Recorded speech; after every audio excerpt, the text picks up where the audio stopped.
first video of YouTube. I am starting a YouTube channel and I want to start by introducing myself with 21 questions. I am a self-employed nail technician. Go ahead and ask me some 21 questions. Here we go. ChatGPT has delivered. I thought it would be really good to start off my YouTube channel with 21 questions, bring on 50 Cent. So, first question is, what's your name and where you're from?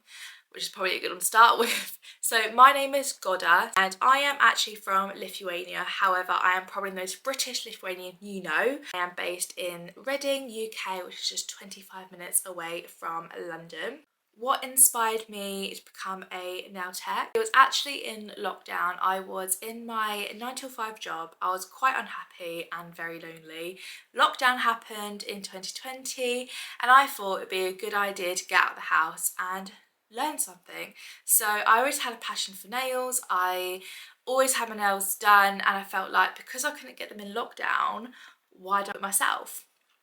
And then it kind of accidentally turned into something. So I went from friends asking for their nails done, family members, and it was their friends, and then slowly got into a business where I can talk more about my official journey, maybe in a separate video. But renting out space in salons, getting my own studio, and now running a training academy. I guess being born in lockdown was the thing that actually got me started. Number 3 is how long you've been a nail technician for. I've been a nail technician now for 4 years. What's your favourite part of being self-employed? Not actually having to tell my boss when I'd like some time off. That is just something that I still get the ick with whenever my partner needs to request annual leave. It's just like, I feel like a 9 till 5 isn't a 9 till 5, it is a lifetime contract, and you sign your life away, and I'm so glad that I don't have to do that anymore. What's the biggest challenge of running your own nail business? And I would actually say is being a good boss to yourself. So they always say the perks is that you can be your own boss, but if you're not a good boss to yourself, then it can be pretty draining. So I learnt the hard way. The first 2 years of becoming a nail technician, I just said yes to everything. I was working day and night. I met Mr. Burnout and Mr. Burnout came in hard and I was pretty unwell for quite a long time. It's definitely something I want to share with and avoid other nail technicians doing in the future. So if that's another video idea you'd like, drop a comment down below if you'd like a video on burnout and avoiding it and being a really good boss to yourself. I feel like that's a really good video idea. Number 6 is how would you describe your nail style in 3 words? This is such good answers, ChatGPT. Love you. So I would say simplicity, elegant, and natural. I only work on natural nails and I absolutely love it. What is your go-to nail design right now? I am a sucker for chrome. I will single-handedly take that trend on every single year. I don't think it'll phase. I know it was a Hailey Bieber trend literally when I first started between like 2020, 2021. We're in 2025 now and the glazed donut look is still one of my most popular and favourite designs. So what's one nail trend you love? Well, it would have to be the Hailey Bieber one. What's one nail trend you really don't vibe with? I would say, and I'm gonna be quite controversial, is cat eye. I'm not really a fan. I don't see the hype. Other than it looks quite cool, I'm over it by a couple of seconds. So I would probably say that. What's in your nail kit that you cannot live without? My Lucy Pastorelli e-file. If that ever breaks on me, just send me off to the grave. I just can't. It is my whole life. It makes my manicures look 10-10, and without it, manual labour. I don't want to go through the manual labour with my metal tools. It's not gonna happen. So my e-file. Do you prefer long or short nails? I actually prefer short nails. I'm not really long nail girly. I'd say like mine right now are quite long. I don't know if it's gonna actually, there we go. Mine are quite long right now and they are outgrown. So lovely intro to my life, outgrown nails. That's the longest I would go. So for some people that is long, but I know like long is, you know, inches. Goodness me. What's your dream collaboration in the nail industry? I would say for work purposes, if I had a job offer potentially from Vogue, if I was featured in Vogue magazine, not myself because this is, but if my nails, if my nails was featured in Vogue magazine, I'll quit my job the next day. That is me complete. My life's complete. I feel like that would be so cool. I've already worked in the Vogue offices to do a staff wellness day, and their offices are just amazing. The team's incredible. But if I was able to go that one extra step and actually be featured in a Vogue magazine, that would be a dream come true. Do you have any exciting goals for your nail career this year? I do. This year is going to be a very good year. I am like beaming with just, January already has been one of my favourite months in my career, like ever. And to know that was only the start of this year and what's to come, like it just makes me smile literally from ear to ear. I'll give you one out of the few. One major one is hopefully I will have a nail cabin in the back of my garden this year, and that would be an absolute dream setup. And if that does happen, or it's not even if, when that does happen, I'll take you on a renovation vlog with that, because that is a project I am dying to get started on. Number 14 is, what's one tip you would give to aspiring nail techs? And I would say never compare yourself to anybody else. And by this I mean, when you look on Instagram, look for inspiration rather than comparison.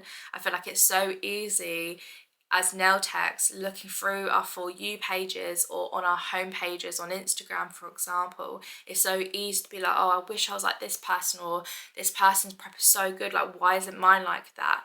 And you can't compare your day one to someone's day 1101. Neither your day 100 to someone else's day 100. Everyone's journeys and paths are so different, and we all learn at different paces and we all learn differently. And I just feel like as long as you stay in your own lane and focus on putting your all into every single set that you do, you're naturally going to get better, and you'll be so proud looking back on 6 months in a year's time the progress you actually do make. Just don't compare yourself. What's the most rewarding part of doing nails? And I would say my clients. I now have been doing nails for 4 years, and quite a bit of my client base have been with me for 4 years. And knowing someone for that long and seeing them every single month, you really go through the thick and thin with them. Whether that is on a touch and go basis where you kind of have a somewhat understanding of what they're going through or what they're celebrating, or on a really deep level where you do build really true relationships and friendships with these clients. You go through breakups, but then you go through proposals and engagements and doing their bridal nails, their baby shower, and you get to really be involved with every single celebration. Like, just pampering someone in general is such a beautiful, lovely experience. And whether that is a really busy mum that doesn't have too much time to herself, and that 1 hour she spends with you is her pamper time, it's really truly special. And it's just something that I love every single time. I love creating nail sets and being with clients, so it just doesn't feel like a job. And I can't believe that I have a job that I love. I feel like it's not really spoken about, and it's so normalized to hate your job. I know friends and family that dread it and will just wait for the weekend, but I can't wait to start my week. So yeah, I just think being a nail technician is literally the best thing that I've ever done. If you weren't a nail tech, what would you be doing? So I was actually in sales advertising before. So I started nails as a little hobby, but it was alongside my 9 to 5 job. So I was working for a job board advertising company in London. I was doing that for 6 years. So I would probably most likely still stay in sales. I do love sales. My partner's in sales as well. So when I hear sales pitches, I'm like, oh, let's get to the close, like close this client. I do miss the drive and the highs of sales, but also it is very much of a roller coaster. But it's working for someone else and it's working under somebody else's terms, and I still have no regrets becoming a nail technician and training in this. So yeah, I guess I would be working for someone else. Now I get to work for myself.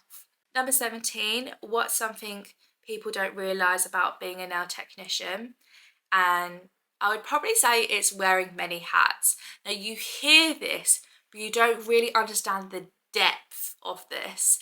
And we're not just saying being a social media manager, as well as a receptionist, as well as an office manager, as well as being your own HR, but it's being an accountant, it's being finance director with your own company, it's being a strategic marketing manager, and everything that comes with it. You have to deal with everything. Complaints going your way, you have to deal with. Anything that's kind of like something that would happen with HR in a corporate job, you have to deal with. Health and safety and anything to do with insurance or policies. You are literally everything and a nail tech. So it's something that I definitely didn't realise the depth of being a nail tech's going to be. Being a nail tech is really only 50% of your job, and the other 50% is doing so much more. What's your favourite self-care routine outside of nails? I would say outside of nails, because I obviously love getting my nails done all the time, I would say a really nice relaxing facial. I absolutely love my facials. I get my facials at Claire at Skin Therapies, and she just knows her stuff. We go through various treatments, whether that is microneedling or mesotherapy or simple unwind and relaxation. It's so nice and I feel so rejuvenated after. I would definitely say that, and I do need to go back a lot more often. How do you stay creative and inspired?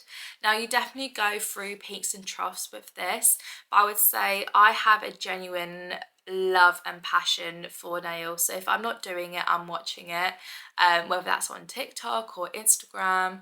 And it's also been really strict with my boundaries. So if I know that I'm overworking, I definitely tend to get a creative block. My mind just gets really frazzled and like the inspiration is just not there anymore. So just making sure that I'm really looking after myself and the passion still stays alight.